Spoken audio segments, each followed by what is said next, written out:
It's Adam and Eve, not Adam and Steve. Have you heard Genesis used this way to rule out homosexuality? Keep watching to find out why I think that's misguided.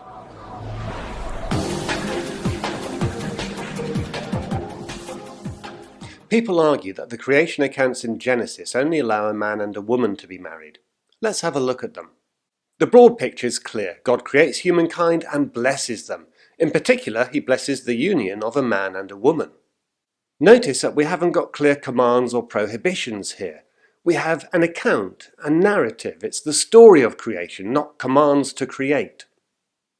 So here's a question. Is it prescriptive? It has to be this way and only this way. Or is it descriptive? It describes what God blesses. I think it's descriptive. It describes what's broadly true for most people most of the time. Men and women fall in love and marry and have children, and God blesses that. But it's not prescriptive, because if you try and understand Genesis in this way, you run into all sorts of problems. Let's look at be fruitful. Is it necessary? Is it prescribed?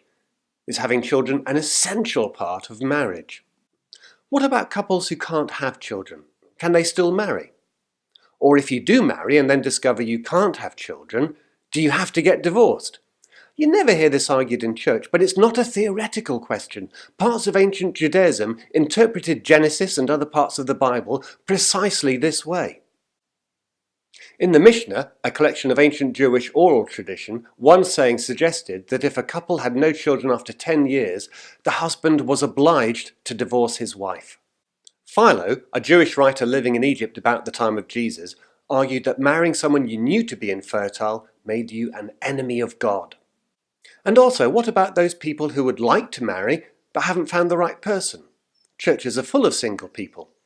Most of them don't feel called to lifelong celibacy.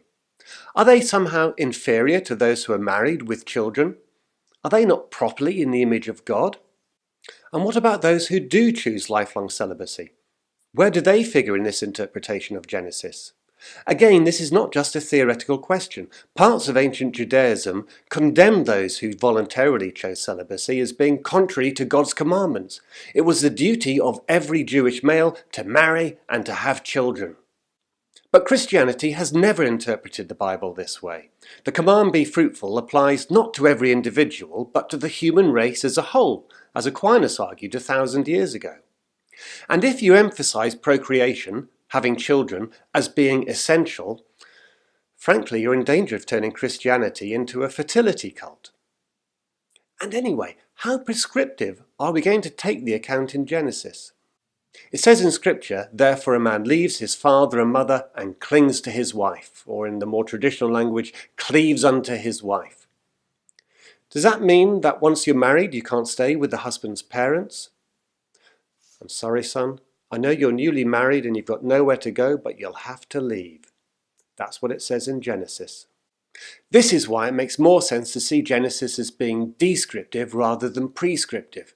Sure, God blesses those who marry and move out from their parents and have children, but God can also bless those who don't fit that particular pattern.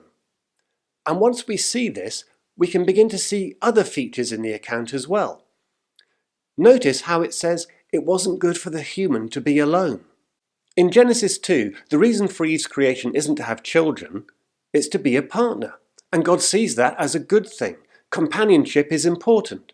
But what about those who find a companion of the same sex? But some may say, in Genesis the partners are male and female, not male and male or female and female.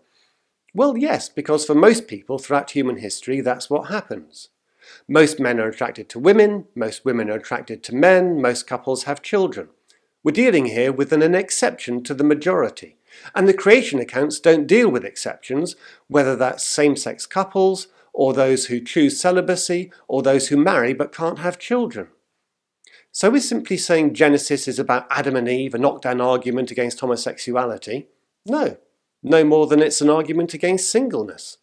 God blessing Adam and Eve doesn't mean condemnation for Adam and Steve. This is part of a series of videos looking at the Bible and homosexuality.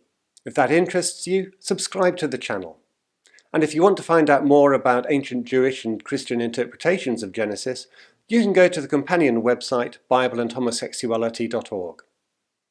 Thanks for watching.